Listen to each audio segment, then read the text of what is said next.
Josephine County Republican, ladies and gentlemen. So I just had an interview with Simon Hare. He is running for treasurer. Let's get into it. I'm sitting here with Simon Hare. Yes. Thank you for coming on the show. My pleasure. We had to ninja find a little office somewhere. Right. A cubby. Yeah, typically I do these interviews via Zoom, and but we're here, and we're going to make it work. Totally. So glad Simon, to be here. Yeah, thank you. And you're running for commissioner. Treasurer. Right. But you were a commissioner. Well, I was a commissioner, and I actually filed to run for county commissioner position 2. Okay. That was a seat that Chris Barnett resigned from, and he kind of caught me off guard that he was resigning. He was in a recall petition and an election.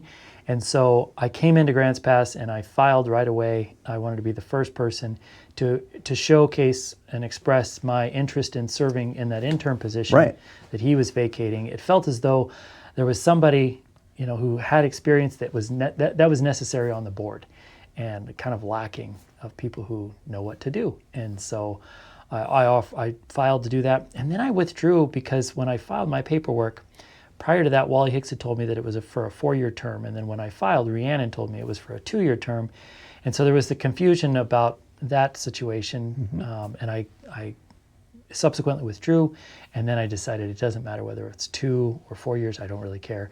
I filed again for that, and then the committee selected Gary Richardson and Colleen Martin for those seats, 2 freshmen, and I want them to be successful for sure, but it seems like the board is full with just people who are learning the job. Got it. That's expensive. Yeah, that is to the expensive. Taxpayers of Josephine County.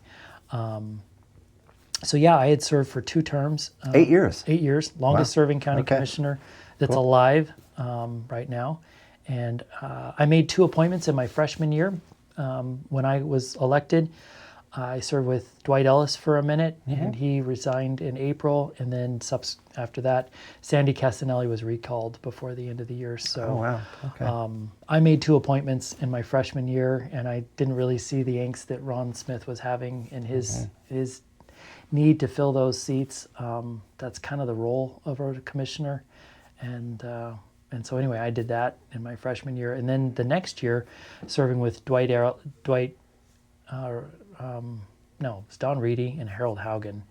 And we made a fairly significant budget reduction because of the fiscal situation that I inherited. Oh, cool. Excellent. Yeah, we had to, well, it was unfortunate. We had to let go of nearly 125 people in a day. It's probably one of the largest single budget reductions in any county's history, but certainly in Josephine County's history. And I live with that, as it was a lot of responsibility being a county commissioner, and I was a young man, 32 years old when I was sworn into office. But I learned a lot, and through the most tumultuous times. I've decided to run for treasurer because it all comes home when you talk about the money and where is it going. And people might remember I was appointed the budget officer last year, and I did that job for a short stint.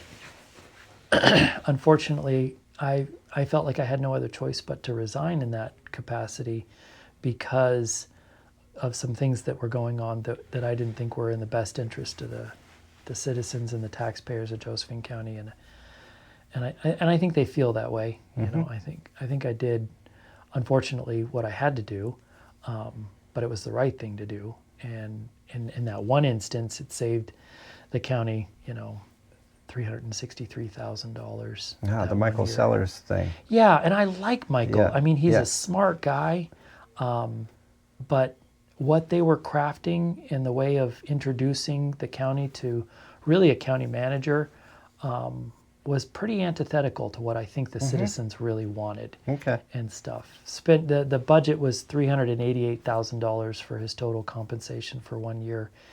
And, it's really above my pay grade, but at the same time, it was so far out of, we have 8 county comparators in Josephine County. There's a process with developing a job description and looking at our comparables, call them our comps in HR, doing an assessment amongst our comparative counties. That wasn't done, and it could have been done a lot better. And I really wish that I was trying to get people to understand that who were in the role of making those decisions, and they just weren't picking up what I was putting down. Yeah. So yeah. there's that issue of the $25,000 contract. Yeah, I was going to ask about that. A lot of the people on social media are Yeah. they're buzzing about the $25,000 and that you somehow owed that Right. to Josephine County because there was a contract that you had. Right. So tell us about that kind of the Rightly so. timeline. I mean, I want to be as fiscally efficient as possible. I mean, that was the whole premise of what I did.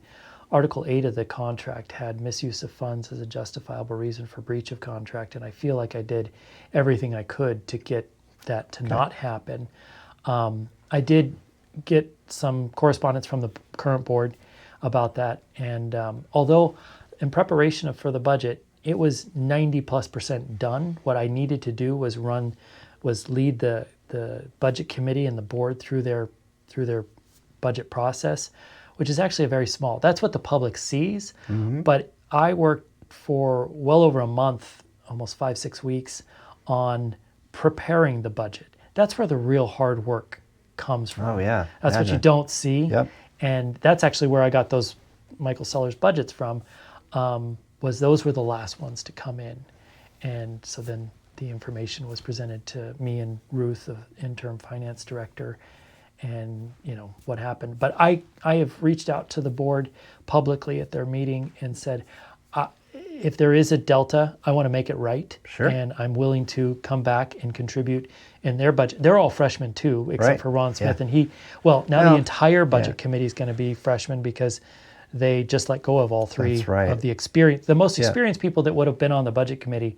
They just let go of them. Yeah, that kind of blows my mind that happened. It's a little wild. Yeah. I think them reaching out about this contract is a little political as well. But for whatever reason, I always want to. I don't work for the board. I work for the taxpayer of Josephine County. That's my obligation. It's my only obligation. And so, if there's a way to make it right for the taxpayer of Josephine County, I want to do it. I would love to come Good back on you. and consult on the preparation of this budget. I even talked about when I was consulting the first time, I'm not in it for the money. I would have done it for free. Right. They're the one who came up with the $25,000. They're the one who came up with the pay it all up at front. I was like, that's not normally how we do it. But again, I'm working for you and I'm not going to negotiate necessarily against myself. Although I probably would. And I did question that, like, shouldn't it be at the end and completion? And anyway, I will do whatever I can to make it good by the taxpayers of Josephine County. Yeah, that's what really matters. It does. Yeah. That's So and that goes into the second question. Trust in handling taxpayer money. So if voters are being asked to trust you as the treasurer, how should they reconcile that with the financial dispute that just happened? And I know you just kind of covered that a little bit. yeah. Well, My main motivation is always the taxpayer. Good. I am cheap. I'm very frugal. Right. That's good. I can go through a list a mile long of the things I did when I was in office that reflect that. Yep. All the way down to improving the lighting in the courthouse. We replaced all of the old windows that were Oh, single cool. pane Nice. with an Energy Trust of Oregon grant, and we saved about $100,000 over the lifespan in wow. just energy costs. Yeah. It's stuff like that. I've been on every roof for a county property. I like to get up there. I mean, I know the fact that there are 23 HVAC units in the jail that are going to come to the end of their useful life. We paid off the bond when I was in office, and that was 13.1 cents. There are infrastructure challenges that are going to be coming before the county that most people have no idea about. And the numbers are super important for me, and so is transparency. It doesn't matter whether or not the citizens actually do anything with the numbers. They need to be afforded all of the information. Yep. And there was talk from Ron Smith about the transparency of those budget documents, that they were confidential. Good luck selling that to the taxpayer, that it isn't appropriate that they see budget numbers. Yeah, they when need you're to. spending their money, they have every right to know. FOIA request, Freedom of Information Act. Why do they have to do that? Yeah. You shouldn't. Yeah, no, you shouldn't. You're right. Every time they're spending your money, you ought to just be able to look. I want it. My advocacy is that there is nothing that anybody should want to know about how the money is being spent at the county that they can't find in under 2 clicks. I mean, or just walk in and say, I want to see the books. 100%. Yeah. Yep. Oh, sure. Let's open them up.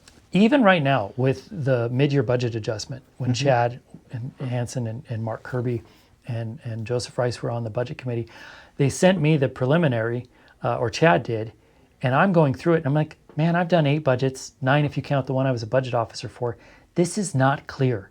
It's super confusing. Yeah, interesting. There should be no room for people to have to speculate on where the money's coming from, where is it going, why is there all this angst in the community about did they hire 21 people or did they not? Are they just promotions? It should be crystal clear. Yep. So. Yep. And we're coming to the end of some of the funds too. I know that there's like, what is it? OHA. I forget. There's a bunch. ONC. That's right. The Secure Rural Schools. Yeah, and that's coming. That's reauthorization. the final check is going to hit. Right. That's coming to an end. Yeah. It's always been coming to an end. Yeah. There's just reauthorization after reauthorization, but there will be a day when it doesn't get reauthorized. Yep. And being honest and not crying wolf with the citizens is super important. And so I challenge people who, say, well, what's the proof of him being fiscally transparent or good with our funds? Right, exactly. Go back over the 8 years that I was in office and improve the bond rating twice. I improved every reserve we have by serious margins. When I came onto the board, there were 3 programs that were operating on a multi-year deficit. It was public health, parks, and the fairgrounds. Oh, cool. You can only have that for 3 years until it's illegal to be fronting those programs money out of the general fund and be operating at a deficit. When I left office, we didn't have any program that was doing that. But when I came back as a budget officer, public health had been operating. They hadn't even finalized the previous year's technically budget. Public health runs on a 2-year budget because of the state. It's a state program. Yep. And they're a biennium, so there's 2 years. And so it's wild how stuff is behind the scenes. I'll just be perfectly honest. It's not going well financially. Yeah. And transparency. Kind of gathering and that. doing it properly. Yeah. The staff, I'm not saying they're malicious or they have any intent, but the whole point of having a board of commissioners is not so the staff has another cheerleader necessarily on the board. Yep. It's so the taxpayer has a cheerleader on the board. They should be And advocating honestly, for us, the citizens. None of the board currently, they feel like just the answer is always yes to everything. And they don't know the questions to ask. And it's always the taxpayer getting it in the shorts with those kinds of situations. So, accountability going forward, I mean, you're really covering that already. I mean, if you're going to be I'm elected, hyper passionate about. Yeah, definitely. I could see that. Even if I don't have the authority at the treasurer's office, all of the transactions go through the treasurer's office. Yeah. Nobody gets to see everything. Pretty much, I mean, the finance director, but what's in the bank? The finance director doesn't know that. The board doesn't even know that. Yeah. I looked on the website for the treasurers, and there's no quarterly reports. The treasurer's required to provide the board quarterly reports on the financials, the bank accounts, the bank statements. That's crazy. They should be on the website for the last 5 years. Yep. I don't understand why it's not there. And there's no intent or, the appointed treasurer, he's a nice guy, but he's not looking it through the lens of the people who want to know the taxpayers and the voters. Dustin Calvo? Yeah. Is that the guy? Yeah. Okay. Yeah. Nice guy. Yep. He chipped in a pinch, and I'm not really running against him. He's not technically an incumbent. By state statutes, He wasn't incumbents elected. Yeah. have to file early. Yep. I don't know what that's about, but he doesn't have to because he's not an incumbent. There's so much room for improved transparency in that office. Everything goes through that. Yeah. So and I think that the people, that's what I push on my podcast is do your research, people. Yeah. There's so much misinformation on social media. It's a very toxic environment. Right. And I hope it's not reflective of the citizenry in our community, because it is really toxic. And I hear that across the state. People that I ran with, elected my first term, they're still in office and they're like, it is wild, Simon. This is not like it used to be.